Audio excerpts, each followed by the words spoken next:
Fala minha galera dos terceirões, minha galera do extensivo noturno. Eu sou o Grego, para quem não se lembra, e o gigantesco módulo 9 a gente termina hoje. Tava na hora, né, velho? É o capítulo 10, ele é enorme, porque ele fala, é o mesmo capítulo falando de todos os fenômenos ondulatórios. Então eu tomei a decisão de dividir em 3 partes, porque dividindo em 3 partes o que acontece? Eu posso entrar em detalhes desses fenômenos. Poxa, tem uma presença quase que garantida nos vestibulares, pelo menos um fenômeno vai aparecer. E uma questão vale muito no vestibular, você sabe disso, eu também sei. Então olha só, página 93 a 95 você encontra com facilidade. A nossa aula é a aula 17 dessa nossa fase Covid-19, apostila 5, certo? E eu sou o Grego, para quem não se lembra. Vamos lá, vem aqui comigo. Para começar, deixa eu me tirar daqui, né?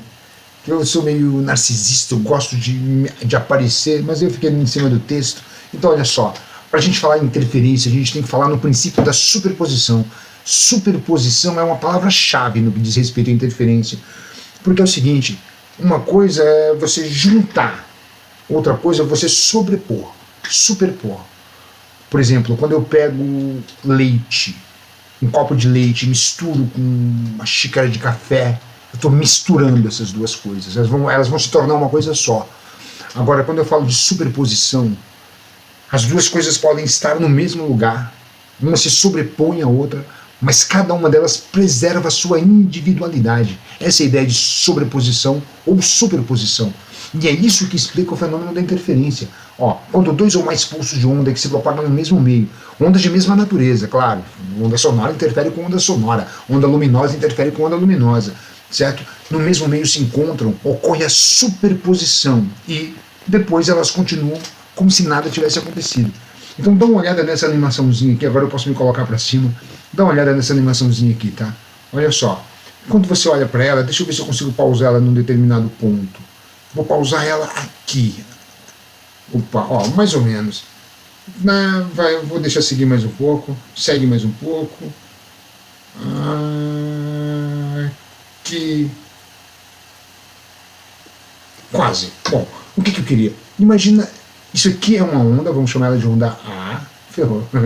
Pausei e despausei. Aqui tem uma onda B. O que acontece com essas ondas? Em determinadas circunstâncias, em determinados momentos, você tem uma parte alta de uma onda, que é uma crista, passando em cima de uma crista da outra onda. A crista da onda A, a onda A está estática ali em relação a gente, só a onda B que está se movendo, percebe? Quando você tem uma crista de uma com a crista da outra, essa onda mais forte aqui embaixo, ela seria a superposição A mais B. Ou seja, quando a crista de uma está com a crista de outra, a superposição estoura lá para cima. Isso é uma interferência, isso é uma superposição. Mas, só que o que acontece? Essa superposição é o que a gente vê, mas na verdade cada uma das duas ondas continua ali, com a sua individualidade. Nada mudou na onda A, nada mudou na onda B. O que muda somos nós percebendo essa superposição, essa soma de efeitos. Isso vai gerar uma interferência. Então olha só, interferência construtiva e interferência destrutiva. Vamos analisar o que é cada uma delas. Olha aqui, destrutiva, construtiva. Imagina você pausando aqui na interferência construtiva. Aqui você tem 2 ondas ao mesmo tempo nesse ponto, certo? As 2 ondas se juntaram aqui. Como as 2 ondas se juntaram aqui, a superposição delas gera uma interferência construtiva. Agora olha só, nesse momento aqui, você tem a crista de uma passando pelo vale da outra onda. Então a crista de uma passando pelo vale da outra, a superposição dessas 2 ondas gera uma interferência destrutiva. E aí na interferência destrutiva, não quer dizer que as ondas se anularam, não quer dizer que as ondas deixaram de existir. As 2 ondas continuam naquele lugar.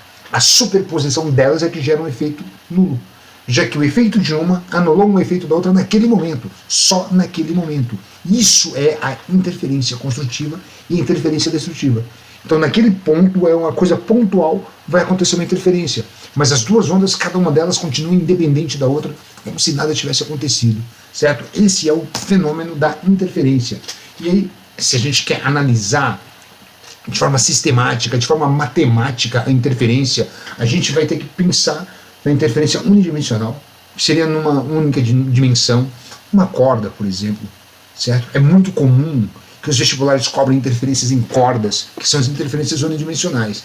Imagina aqui, você tem um pulso se movendo com velocidade v para a direita, um outro pulso se movendo com uma velocidade v para a esquerda. É óbvio que a velocidade vai ser a mesma, o módulo vai ser o mesmo, porque a velocidade só depende do meio. Como as duas ondas estão se propagando no mesmo meio, na mesma corda, é óbvio que as velocidades serão iguais. E essa onda aqui, ela tem uma amplitude x. Essa outra aqui também tem uma amplitude x. Essas duas ondas fatalmente vão se encontrar aqui no meio. Vão passar uma pela outra. Vai haver uma superposição de efeitos. Essa superposição de efeitos, você pode matematizar ela como sendo uma soma. Então, a onda resultante dessa superposição vai ter uma amplitude 2x, que nada mais é do que x mais x. Mas o que acontece? A onda ficou mais forte? Não. As duas ondas, vamos chamar essa aqui de A e essa de B. Aqui, as duas ondas estão aqui. A e B estão aqui. Tanto é que a onda B era uma onda que estava se movendo para a direita, com velocidade v, ela continua indo para a direita com a velocidade v como se nada tivesse acontecido. E a onda A, que era essa azulzinha, que estava com velocidade v para a direita, bom, essa aqui era para a esquerda, essa aqui para a direita, ela continua se movendo com a mesma amplitude x, como se nada tivesse acontecido. Cada uma das duas ondas permanece exatamente a mesma, mas no momento em que elas se encontraram, houve uma superposição. E essa superposição você pode matematizar ela como uma soma simples. Uma soma simples. X mais x é 2x. Se aqui fosse 1 metro e aqui fosse 80 centímetros, essa aqui teria 1,80 m, mas logo depois a de 80 continuaria com 80 e a de 1 metro continuaria com 1 metro. Essa é a ideia de uma interferência unidimensional. E naquele caso aqui que eu te mostrei, é uma interferência unidimensional, certo? Uma interferência unidimensional, perdi minha caneta aqui, deixa eu achar ela de volta. Construtiva. Vejo que é construtiva porque são duas cristas. Se fossem dois vales, um vale passando pelo outro, também geraria uma interferência construtiva. Vale com vale também soma os efeitos naquele ponto. Então também seria uma interferência construtiva. Agora, você tem aqui, ó, certo? Uma onda de amplitude x com velocidade v indo para a direita, se movendo para a direita, que seria essa onda azulzinha, só que para cima, na crista dessa onda. E aqui você tem uma onda com amplitude x para baixo, que aqui a gente colocou menos x, só para diferenciar do x ali de cima, tá? Também se movendo com velocidade v para a esquerda. O que vai acontecer? Vão se encontrar aqui no meio. E quando elas se encontrarem, o que acontece? Mais x menos x, essa superposição vai gerar uma interferência, uma interferência destrutiva. Por que destrutiva? Porque essa superposição, a soma de x com menos x vai dar zero. Mas não quer dizer que as ondas deixaram de existir. As duas ondas estão aqui em superposição. Tanto é que a onda lá, menos x continua se movendo com velocidade v para a esquerda, a onda mais x, que era essa, continua se movendo com velocidade v para a direita, como se nada tivesse acontecido. Se você se lembra do princípio da independência dos raios de luz, é o princípio da independência das ondas. Ondas são independentes. Cada uma delas se propaga como se a outra não existisse. Beleza? Esse vídeo ele é muito legal. Vou ver se eu consigo até me diminuir aqui, ó, para que você possa ver com detalhe esse vídeo aqui, ó. Quer ver? Manda ver, olha só. Cara, ele está gerando uma onda, ele está gerando uma interferência. Uma onda não é interferência, não. Ele está gerando uma onda, ele tem, ó, olha só, duas boias ali que ele prende com um aramezinho, uma coisa, ele está batendo na água, ele começa batendo uma só, gera aqui ondas circulares, né, como era de se esperar, e a outra está paradinha ali. De repente ele começa a bater a outra onda, a outra fonte também. Então são duas fontes gerando ondas aqui nesse lago, na superfície desse lago. E olha que efeito bonito que acontece, quer ver? Fiz merda aqui. Ó, olha que efeito bonito, vai. Quando ele começa a bater as duas, olha lá. Olha o que começa a acontecer. Eu vou pausar na hora que foi interessante aqui, tá? Vê se você percebe que tem alguns lugares aqui onde você vê nitidamente essas ondas, mas tem umas linhas que surgem aqui, onde essas ondas praticamente não existem, percebe? São linhas de interferência destrutiva, ó, aqui, ó. Linhas de interferência destrutiva que partem daqui, dessas duas fontes. Para cá também tem, ó. Não sei se você consegue perceber, se você, quer dizer, é claro que consegue. É pouca prática. Vai lá, ó. Ele vai dar até uma escurecida no vídeo ali para ficar mais fácil de ver, quer ver, ó? Olha só. Olha só. Vai gerando aquela região ali onde tem as interferências destrutivas. Quer ver quando ele escurecer o vídeo? Eu vou pausar de novo. Quer ver? Não sei se a câmera muda de posição. Muda. Ó. Aqui, deu uma escurecida no vídeo. Eu vou apagar essas linhas aqui, que daí eu vou explicar melhor. Ó. Aqui. Olha como fica claro que tem algumas linhas aqui que parecem mais escuras aqui, que são linhas onde acontecem interferências destrutivas. As linhas de interferências destrutivas são chamadas de linhas nodais. Nodais. Nodal vem de nodo, vem de nó. Nó é onde acontece uma interferência destrutiva, certo? Então são linhas nodais. Essas regiões aqui, onde você tem interferências destrutivas. E essas regiões aqui são regiões de interferência construtiva. Então essas regiões são chamadas de linhas ventrais. São ventres, certo? Nós, interferências destrutivas. Ventres, interferências construtivas. Beleza, deixa eu voltar aqui a um tamanho razoável. O que está acontecendo? Oh, beleza. Ah, moleque. Tranquilo? Aqui já tá de bom tamanho. Vou dar sequência aqui ao vídeo, certo? Só para te mostrar que isso é uma coisa que na prática dá para ser feito e os vestibulares cobram muito. Isso aparece pra gente assim, ó. Então nas questões, nos livros, aquilo que eu acabei de te mostrar na vida real, na lagoa, é isso aqui. Você tem uma fonte, aqui está sendo usado como som, né? Uma caixa de som, uma fonte F1, e aqui tem uma fonte F2. Cada uma delas gerando uma onda. A fonte F2 gera essas ondas meio vermelhinhas, meio rosas aqui, tá vendo? E a fonte F1 gera essas ondas um pouquinho mais escuras, mais puxando pro roxo aqui. Beleza? O que acaba acontecendo? Ó, vou aumentar aqui, vai ficar mais nítido. Perceba que, tá vendo a diferença do rosinha pro roxinho, tá? Cada região dessa rosa, linha contínua, corresponde a cristas. Então aqui você tem uma crista, isso aqui é outra crista, isso aqui é outra crista. Essas regiões pontilhadas aqui, que está exatamente na metade do caminho entre uma crista e a outra, são os vales. Então aqui você tem um vale, aqui você tem outro vale, aqui você tem outro vale, certo? Claro, é uma crista, um vale, uma crista, um vale, uma crista, um vale. E aí, olha, por exemplo, para esse ponto aqui. É a crista, linha contínua é crista, né? É a crista de uma onda, passando em cima da crista da outra. Então, interferência construtiva. Olha nesse ponto aqui. Tá vendo a linha pontilhada? É o vale de uma onda, passando em cima do vale da outra. Vale com vale, interferência construtiva. Crista com crista, interferência construtiva. Vale com vale, construtiva. Crista com crista, construtiva. Então, toda essa linha alaranjada aqui é uma linha de interferências construtivas. Linha de interferência construtiva é uma linha ventral. E aí você vê aqui as linhas ventrais, que são essas alaranjadas aqui, ó. Linha alaranjada é linha ventral. Ou seja, são linhas onde acontecem interferências construtivas. Interferências construtivas. Aqui em todos esses pontos aqui você teria interferências construtivas, certo? Em todas as linhas ventrais. Já as linhas nodais é onde acontecem as interferências destrutivas, onde acontecem as interferências construtivas. Quer ver? Pensa nesse ponto aqui. Ó, tá vendo? Uma linha contínua, é a crista de uma onda, dessa onda aqui, ó, grandona, gerada pela fonte F2, passando em cima do vale da onda gerada por F1. Crista com vale, interferência destrutiva. Então aqui você tem interferência destrutiva, aqui é destrutiva, aqui seria destrutiva, aqui também, aqui também, aqui também, aqui também. É aquela linha que eu te mostrei lá na lagoa, ó. Isso aqui, lembra? Vai ter que passar o vídeo inteiro de novo. Não vou passar o vídeo inteiro de novo. Você se lembra? Então isso é uma linha nodal. Ó, outra linha nodal aqui, ó. Por exemplo, você entende que esse ponto aqui é um ponto de interferência destrutiva? A crista de uma onda, linha contínua, passando em cima do vale da outra, que é a linha pontilhada. Crista com vale, interferência destrutiva. Destrutiva.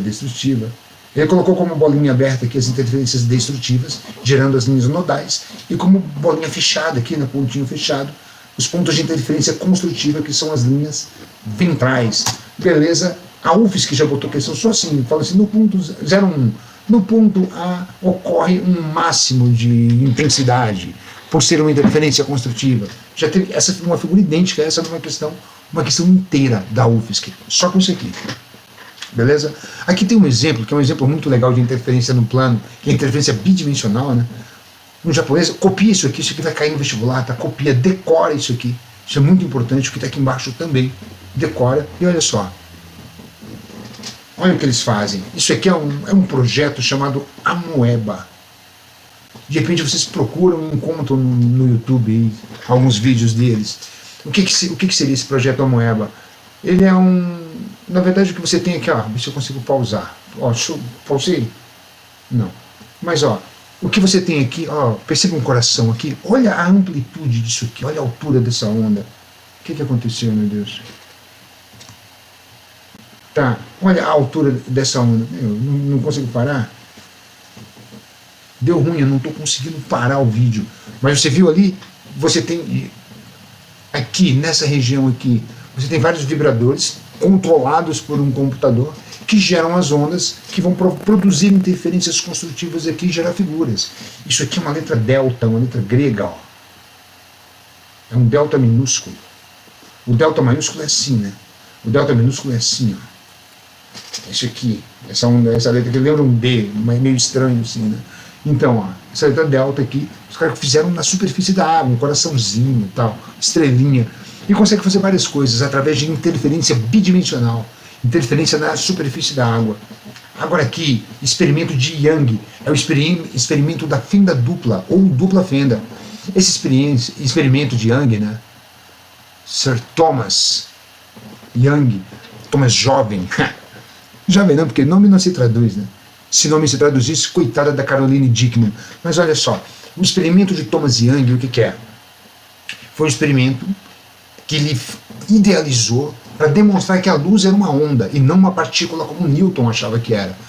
Não sei se você lembra da minha primeira aula de ótica, eu falei que o Newton achava que era partícula, o Thomas Young achava que era onda, e no fim das contas hoje a gente acredita que a luz é dual. Você deve se lembrar disso.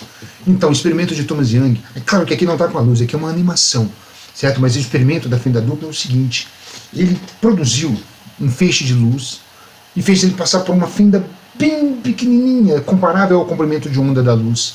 E aí olha o que acontece aqui, ó. Deixa eu pausar aqui num determinado momento. Agora aqui a caneta virou caneta, eu não consigo mais tirar essa caneta daqui, não consigo pausar o vídeo. Ó, tá, deixa eu voltar o vídeo, eu quero voltar no ponto que eu quero. Certo? Você tem a onda passando por essa fenda, e olha esse fenômeno aqui, a gente já estudou. Lembra desse fenômeno aqui? Ó, a onda chegando aqui, passa por uma fenda e atinge regiões que não deveria atingir. Você deve se lembrar do nome desse fenômeno, é a difração. Olha a letrinha feia. Às vezes eu acerto a letra, às vezes eu erro a letra com essa caneta aqui. É o fenômeno da difração. Capacidade de contornar obstáculos, de contornar fendas ou obstáculos. Beleza? Bom, o Young falou, ó, se eu estou jogando luz aqui, a luz deveria atingir só essa região aqui. Se ela está chegando em outros pontos, dá para ver que está meio clarinho aqui nessas regiões também, é porque ela está sofrendo difração. Mas aí os físicos diziam, tá, mas você pode ter, por exemplo, as partículas atingindo a beiradinha aqui e refletindo para cá. Por isso que chega um pouco de luz aqui. Ou outra partícula chegando, batendo nessa beirada aqui e refletindo para cá. Certo? Então isso não prova que a luz é uma onda, pode ser uma partícula também. E aí o Young foi lá e melhorou o experimento dele. Como é que eu melhoro o experimento? Colocando a segunda fenda, por isso o experimento se chama fenda dupla ou dupla fenda. Ao invés de passar só por uma fenda, agora ele fez a mesma onda passar pelas duas fendas. E aí olha o que acontece. Certo? Fenda dupla, a onda vem, vai chegando, passa por ali. Agora perceba que a onda sofre difração quando passa por essa fenda e sofre difração quando passa pela outra. Então a mesma onda original aqui se dividiu, passou por uma fenda, passou por outra, depois começa a interferir entre si. E aí você tem esses pontos brilhantes aqui, que são pontos de interferência construtiva. E exatamente entre eles, lembra, tem as linhas nodais, você vai ter as interferências destrutivas. Então se você deixa isso aqui seguir, como é que vai ficar o brilho de luz aqui na tela? Ó? Os pontos brilhantes são pontos de interferência construtiva, olha o que acaba acontecendo. Você tem regiões claras e escuras, claras, escuras, claras, escuras. Isso aqui é um padrão típico de interferência. Essa foi a grande sacada do Thomas Young. No experimento da fenda dupla, você tem o fenômeno da difração e o fenômeno da interferência acontecendo ao mesmo tempo. Poxa, uma partícula não pode sofrer difração e interferência, então a luz tem que ser uma onda. Ele demonstrou que a luz era uma onda assim. Claro, foi uns 15 minutos de fama dele acabaram muito rápido, porque logo depois veio a dualidade e ele ficou meio esquecido. Mas o experimento da fenda dupla é considerado um dos 10 experimentos mais belos da história da ciência. Fechado, batimento sonoro. O que é o batimento sonoro? O batimento sonoro, imagina um determinado som aqui, tá? Esse som aqui, essa onda aqui representa um som de 440 Hz. É o som que vem de um diapasão, por exemplo. E essa onda aqui é a onda produzida por uma corda de violão levemente desafinada. Então ela está emitindo em 436 Hz. Veja que são frequências muito próximas. Só que tem uma leve diferença. Então essa aqui está levemente desafinada em relação àquela. Se eu fizer essas duas ondas se propagarem ao mesmo tempo no meio, junta as duas para você ver o que vai acontecer. Percebe que nesse começo aqui você tem crista com crista e vale com vale? Então você tem uma interferência construtiva. Aí tá, como elas são levemente diferentes, uma vai se defasando em relação à outra, percebe o que acontece nessa região aqui? Você tem a crista de uma passando pelo vale da outra.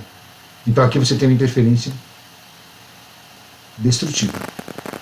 Você continua defasando uma em relação à outra, não demora muito para você ter novamente uma interferência construtiva.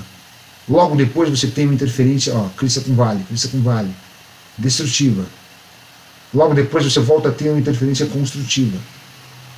Então, o que era um som, e outro som, quando você junta as duas, você tem máximos e mínimos, construtivas e destrutivas. Vira uma coisa tipo um isso é o batimento. Então, por que é batimento? Porque é um fenômeno rítmico.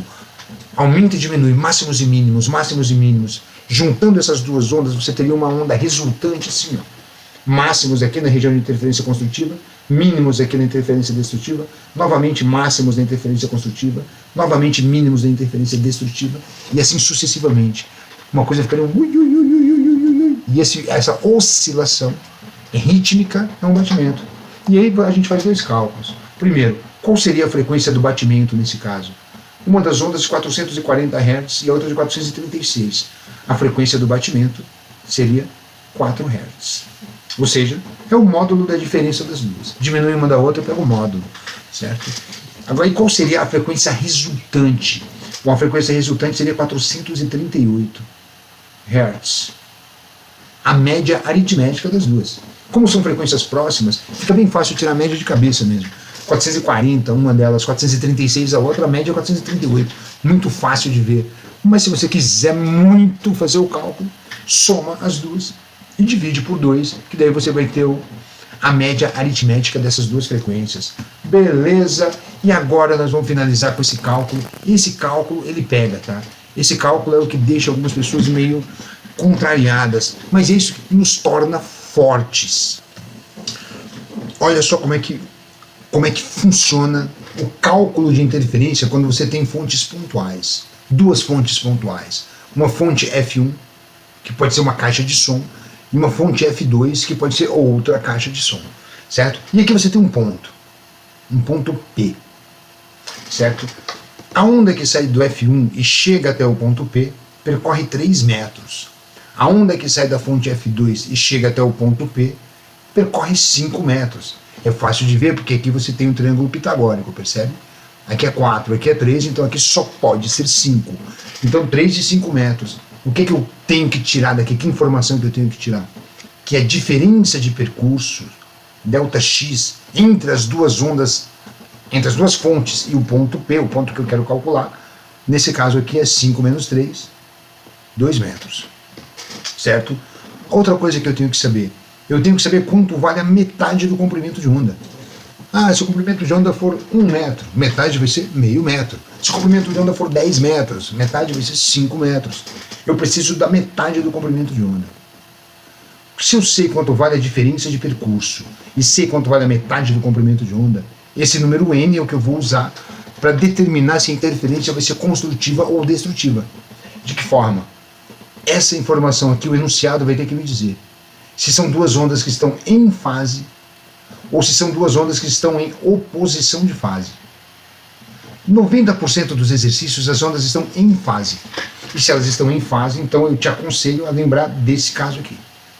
Creio que se for fora de fase, bom, aí é o contrário daquilo que você lembrou. Então lembra sempre do em fase. Eu só lembro do em fase. Eu sei que quando é em fase, se esse número n aqui, ó, for um número par, a interferência vai ser construtiva. Se esse número n for um número ímpar, a interferência vai ser destrutiva. Eu memorizo isso. Par é construtiva, ímpar é destrutiva. E se for fora de fase, é o contrário. Par é destrutiva e ímpar é construtiva. Mas é essa que eu memorizo.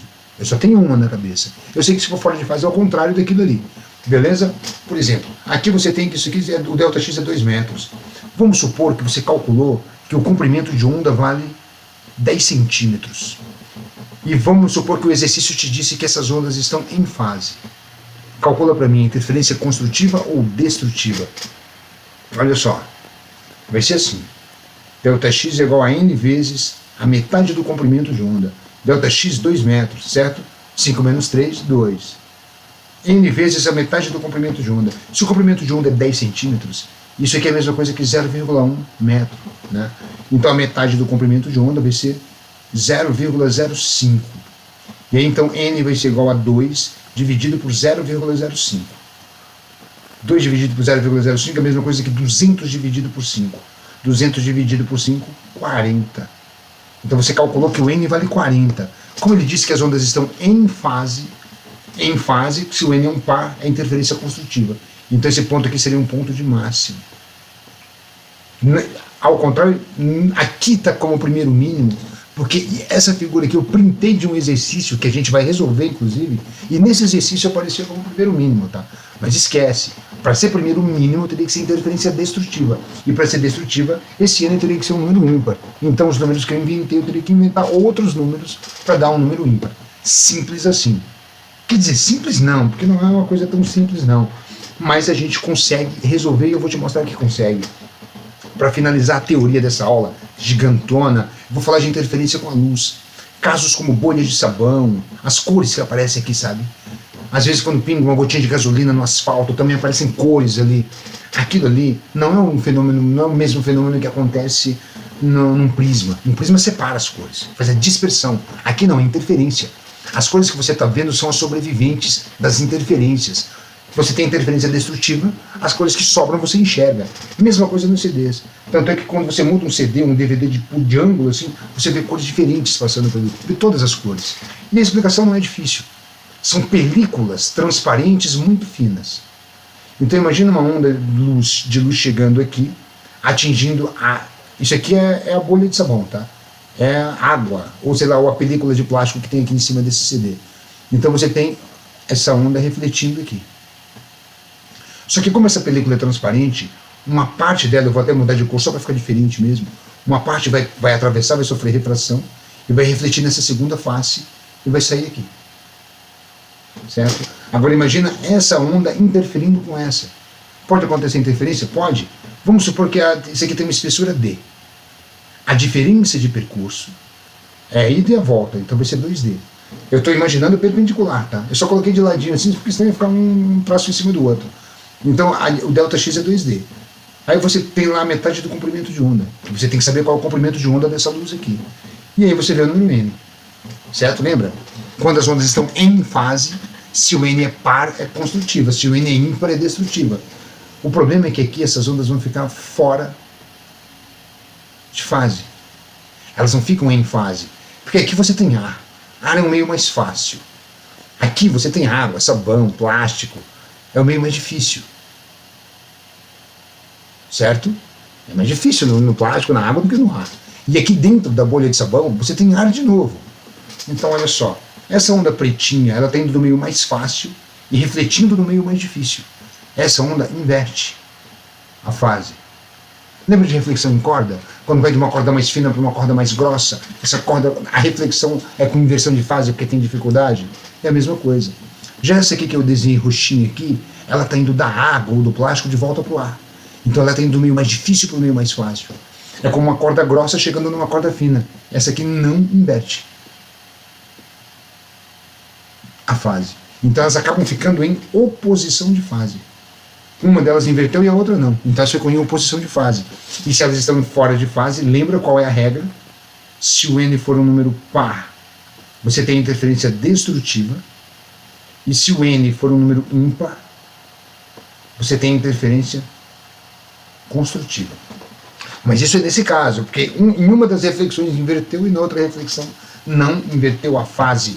Beleza? Finalizei uma aula pesadona, certo? Ondas estacionárias, como eu falei lá no começo, vai ser só uma apresentação. A região de ventre é uma região onde acontece interferência construtiva. Uma região de nó, que é essa aqui, é onde acontece interferência destrutiva. Certo? Então você tem ventre, interferência construtiva, nó, interferência destrutiva, e esse baguinho que se forma aqui, ó, é o que a gente chama de um fuso. Então aqui você tem um fuso, isso aqui tudo é um fuso, mais um, dois, mais um, três, mais um, quatro. Quatro fusos aqui. Você vai ver lá pra frente que isso aqui corresponde a um quarto harmônico. Mas isso você vai ver mais pra frente comigo mesmo. Então, e mais uma coisa, tá? Para resolver esses exercícios, você tem que achar o lambda, o comprimento de onda. E lembra que o comprimento de onda, se eu começar daqui, ele vem até a... Opa, tá meio torto aqui, tem que passar por aqui. Até aqui. Essa distância daqui até aqui é um comprimento de onda. Ou seja, um comprimento de onda, na verdade, é o tamanho de dois fusos. Se eu começar daqui, ó, até aqui é um comprimento de onda. Beleza? Então, ondas estacionárias se formam a partir de dois fenômenos, reflexão e interferência. E é por causa da interferência que está nessa aula. Mas não se preocupe, por enquanto, com as ondas estacionárias, que eu já te falei. Nós vamos ter uma aula só de cordas sonoras e uma só de tubos sonoros para falar sobre essa interferência. Beleza? Sobre as ondas estacionárias. E vamos lá, vamos fazer as atividades da aula. Vem comigo. A primeira atividade, essa questão 02 aqui, o FPR. Olha o que diz essa questão. Olha aqui. Num estudo sobre ondas estacionárias foi feita uma montagem na qual uma fina corda teve uma de suas extremidades presa numa parede, a parede deve estar aqui do lado esquerdo, certo? E outra num alto-falante, o alto-falante está aqui do lado direito, está aqui, ó. Verificou-se que o comprimento da corda, desde a parede até o alto-falante, era de 1,20 m. Então L, 1,20 m. O alto-falante foi conectado a um gerador de sinais de maneira que havia uma formação de uma onda estacionária, quando o gerador emitiu uma onda com frequência de 6 Hz, conforme é mostrado na figura a seguir. Com base nessa figura, determine, apresentando os respectivos cálculos, letra A, o comprimento de onda da onda estacionária. Então, olha só, o cálculo vai ser fácil de fazer. O comprimento de onda é a parte mais fácil, porque lembra que o comprimento de onda eu teria que sair daqui e vir até aqui. É o tamanho de dois fusos. Então aqui tem um comprimento de onda. Mais dois fusos, mais um comprimento de onda. Mais dois fusos, mais um comprimento de onda. Então, como é que eu poderia fazer aqui? Ó, 1,20 m corresponde a 1, 2, 3. A 3 lambda. E lambda corresponde a quanto? X. Então lambda vai dar 40 centímetros, 0,4 metros. Então uma regrinha de 3, eu resolvi minha vida, mostrei o cálculo, apresentei o comprimento de onda. E a letra B, a velocidade de propagação da onda na corda. Bom, V igual a lambda F. Como eu já sei o lambda e o F ele me deu no enunciado, também questão muito fácil de resolver. V igual ao lambda, que é 0,4, que eu calculei, vezes a frequência F, que é 6 Hz. Então a velocidade V vai dar 2,4 metros por segundo. Respondida também a nossa letra B. Tranquilo, beleza, é isso aí. Questão 3. A figura acima ilustra 4 fontes sonoras pontuais, F1, F2, F3 e F4, isotrópicas, uniformemente espaçadas, com uma distância D igual a 0,2 metro, ao longo do eixo X. Um ponto P também é mostrado sobre o eixo X. As fontes estão em fase e emitem ondas sonoras com frequência de 825 Hz, com a mesma amplitude A e mesma velocidade de propagação V, 330 metros por segundo. Suponha que quando as ondas se propagam até P, o ponto P está ali na direita, né? suas amplitudes se mantêm praticamente constantes. Sendo assim, a amplitude da onda resultante no ponto P é... Bom, vamos lá. Se você pegar, você se lembra, ΔX é igual a n vezes a metade do comprimento de onda. Como a distância entre F1, F2, F3 e F4 vale 0,2 metros, essa é a diferença de percurso das ondas até o ponto P. Por exemplo, a onda que sai de F1 e vai até o ponto P. A onda que sai de F2 e vai até o ponto P. A diferença de percurso das duas foi de D, foi de 20 centímetros. A que sai da fonte 2 e a que sai da fonte 3 chega aqui. A diferença também foi 20 centímetros. De F3 para F4, a diferença é a mesma. Elas são igualmente espaçadas. Então a diferença de percurso de uma fonte para outra é de 20 centímetros. Portanto, essa parte aqui do meu cálculo eu já sei, 0,2 metros. Aí tem lá n vezes a metade do comprimento de onda. Eu não sei o comprimento de onda, mas eu sei a velocidade e a frequência, então tá fácil. V igual a lambda vezes F, então lambda vai ser V dividido por F, certo? Passando esse F para cá. O V é 330, dividido por F, o F é 825, esse lambda dá 0,4 metros. Então agora que eu sei o lambda, minha vida tá fácil.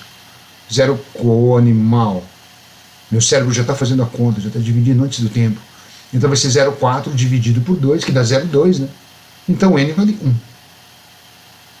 Se o n vale 1, 1 é um número ímpar. A figura ilustra 4 fontes sonoras. As fontes estão em fase. Eu disse, 90% dos exercícios as fontes estão em fase. Por isso eu memorizo sempre em fase. Em fase, par é construtiva, ímpar é destrutiva. Então a interferência vai ser uma interferência destrutiva. E se vai ser uma interferência destrutiva, minha resposta, letra A. A amplitude vai ser 0. De F1 para F2 vai ser destrutiva, de F2 para F3 vai ser destrutiva, de F3 para F4 vai ser destrutiva. Então essas ondas vão sofrer interferência, superposição destrutiva no ponto P. Por isso a amplitude resultante vai ser 0. É isso aí. Finalizando, aqui as dicas de exercícios, façam. Você se lembra o que significa isso aqui? Bom grau de dificuldade. Isso aqui, alto grau de dificuldade. E aula 17, Física 523, terceirões grego, fenômenos ondulatórios 3. É a lista que vai estar no estudos para vocês. Beleza, minha galera? Aula grande, aula longa, mas de extrema importância. Não deixe de batalhar. São poucos exercícios, então você tem que fazer. Grande abraço, fica com Deus.